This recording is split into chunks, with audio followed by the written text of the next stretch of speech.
Hi, my name is Neil O'Grady, osteopath, and today I'm going to demonstrate an NMET for the internal and external rotators of the hip.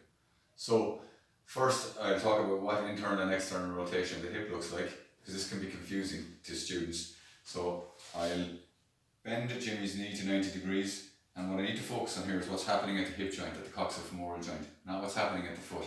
So when I bring the foot externally, it's the hip that's internally rotating.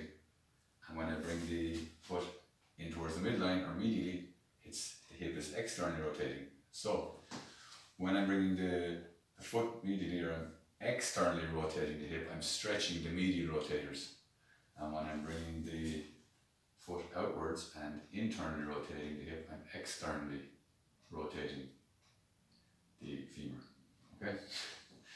Now, the first one I'm going to do is a stretch for the lateral rotators of the hip. So that would be typically your piriformis and your deep six. That's your gemellus superior, inferior, obturator internus, externus, and quadratus femoris.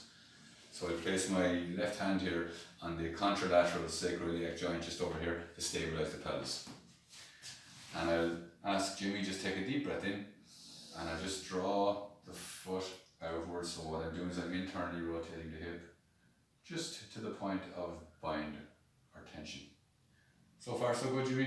Yep. So you need to talk to your patient because they're prone, you can't see their face, and you need to ensure that you don't hurt your patient. So I'm going to ask you to put about 20% of your strength and push into my hand, and you're going to push back towards the midline, back this way. So for 5, 4, 3, 2, 1, relax, breathe in, and breathe out. And that's stretching the lateral rotators of the hip, the external rotators of the hip. So if I want to stretch the internal rotators of the hip, my left hand now will go on the iliac crest, lower lumbars here, near the sacroiliac joint, to stabilize the pelvis from rolling over, away from me. And this time I will externally rotate the hip, so I'm bringing the foot into the midline. So now I'm stretching the internal or medial rotators of the hip, okay?